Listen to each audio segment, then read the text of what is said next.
You ready to sail? Hola, hola, hola! How's everyone going? It's me again, Andre, and we're here to review one more book, and this time is the sequel for The Bone Ships by R.J. Barker. I hope everyone's been having good reads, because I've been having great reads lately. I mean, last week was a bit okay with Trust, but this book, I gotta tell you some things, but I gotta control myself. I'm not gonna just start blarbling.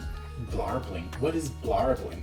Either way, blurbing about the book, I'm just gonna give you some details first. The Call of the Bone Ships by R.J. Barker is the second book of the trilogy of The Tide Child. If you haven't seen the review for the first book, well, jump on over.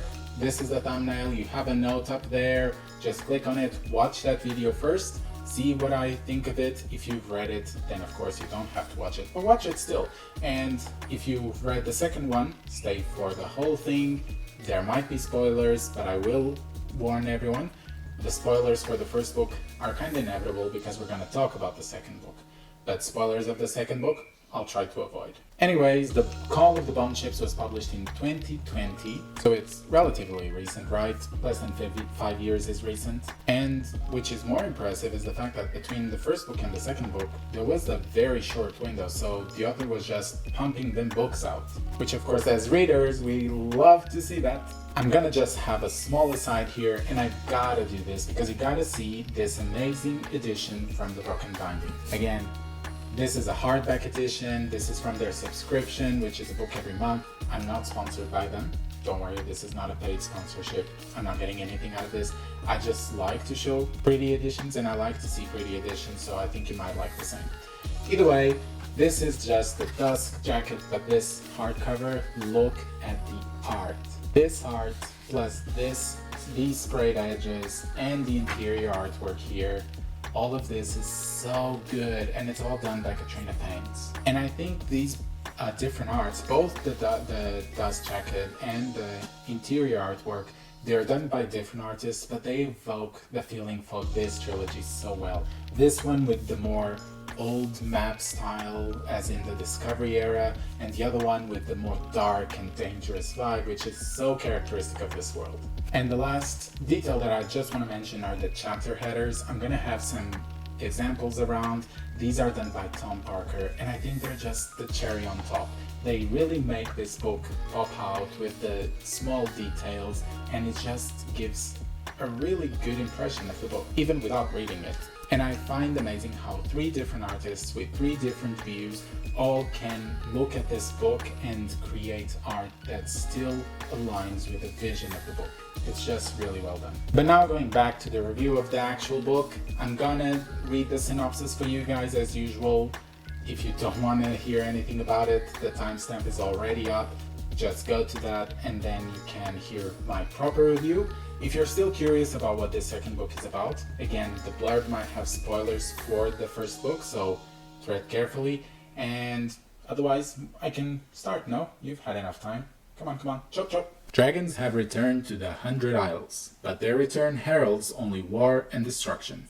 When a horde of dying slaves are discovered in the bowels of a ship, Shipwife Mies and the crew of the Tide Child find themselves drawn into a vicious plot that will leave them questioning their loyalties and fighting for their lives. It's a small blurb, but I think it actually captures the vibe of this book. For the ones that are curious about how I rated the first book, and if you don't really want to see the video, which you should, but if you don't, here are the scores for the first book.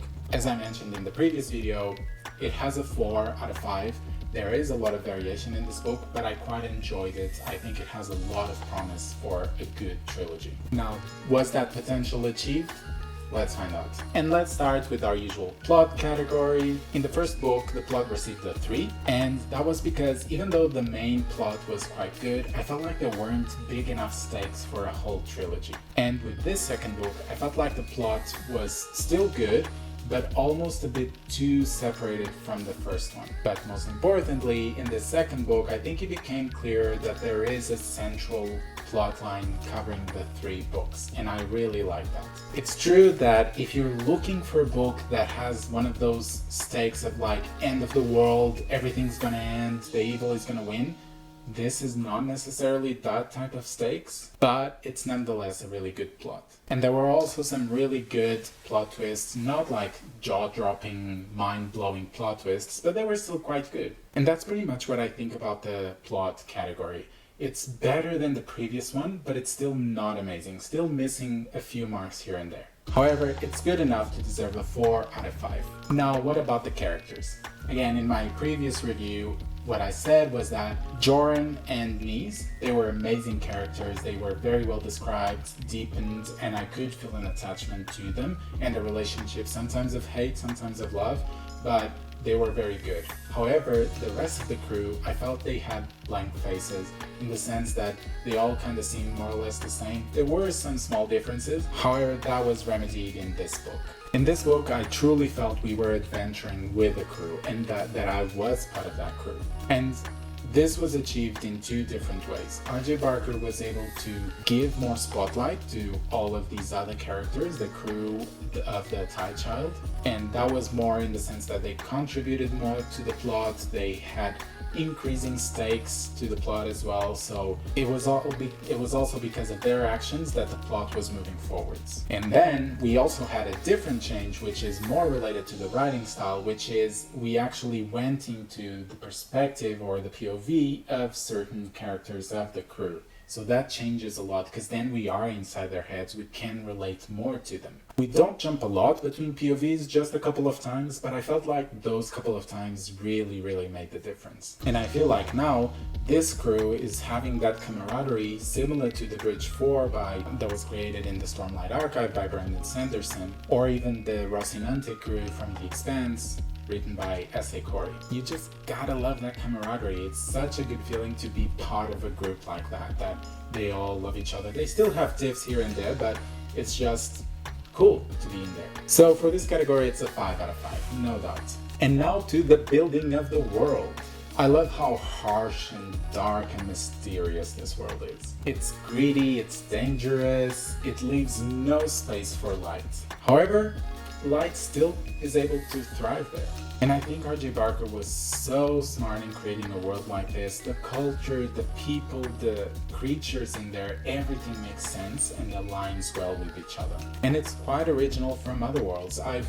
Initially, I thought it had a lot to do with One Piece. It reminded me a lot of it, but I've read in the internet that actually the author had never read One Piece before or watched the anime, so this was just a brilliant idea. It came out of nowhere and it resulted in a good book. So far, 2 good books. There are certain parts of this world that I had my suspicion on how things would work out, and they were proven true. I'm not saying that it was predictable. I think they were quite well done. It's just I was able to see them a bit before they were revealed. I definitely want to read the last book and figure out how this whole trilogy is gonna end and the impact it's gonna have in the world, how it will proceed once the plot is done. Because I feel like either way there will be major repercussions about it. So for this category, it's again a 5 out of 5. Writing style is our second last category, and in the last book it had gotten a 5 out of 5 and it was really good. Did it maintain in this book? Unfortunately, no. Regarding the writing itself, the way it transports you and you really feel like you're at sea and you're part of the crew, I think that part is done extremely well, just as well as in the first book. However, I felt like the pacing of this book was quite meandering, especially at the first third or half of the book. It just felt like at the start they were just going from place to place with no really sense of objectives or a motive to do something. It was almost like they were just going with the current. Sorry, I'm just trying to keep my metaphors in theme. But I'd say after that 1/3 or half, it really starts picking up, and that's when I really got attached to the book and I was able to connect more with everything. The book, the characters, the world, the plot. So all this together, I'm gonna say that this category, it's a 4 out of 5. Just a small decline from the previous book, but still, the writing is still amazing and it really has the nautical theme. And finally, enjoyment, the most subjective category, so don't judge me about this. I'm gonna give it a 4 out of 5. Like I said, it has a lot of potential to go to the 5 in the last book, and I feel like if this book had been just a bit quicker at the start, I would have been gripped right then, and I would have given this a 5. I would have read this so fast. I still got gripped by the book at that intensity. However, it only happened after that first slog where I was a bit bored, and because of that my enjoyment wasn't as good. However, if I had to compare this book with the previous one, which also got a 4, I think this one is a 4 closer to a 5, if that makes any sense for you. But that concludes our categories. I'm gonna put both ratings for the books here, and as you can see, for me, familiarity with the characters really helps improve a book. It's almost as if going through a harsh, gritty world is better if you have friends with you. You've got a friend in me. And of course, if you're more attached to the characters in the world, the plot is bound to increase as well, because you feel like your characters are more at danger of bad things occurring to them. Now, I really hope that the next book blows this out of proportion and reaches for the 5. I think I can see where the book might go to. However, there might be some very big twists happening, and if that happens, even better. As long as I am surprised, I'm sure I would like it. Because I mean, the first book got a 4 out of 5, this one got a 4.4 out of 5, so we can only hope for a 4.8 out of 5, right? Yeah, just tell me yes. Tell me what you think. Does this story entice you? Are you a fan of nautical, pirate, fantasy type of books? Comment down below your opinion, and if you have any other suggestions for this nautical or pirate fantasy, tell me. I want to read more of this genre. And of course, no spoilers. If you do want to talk about specifics of the book, just write spoilers first so that other people can avoid them. And if you're new, welcome.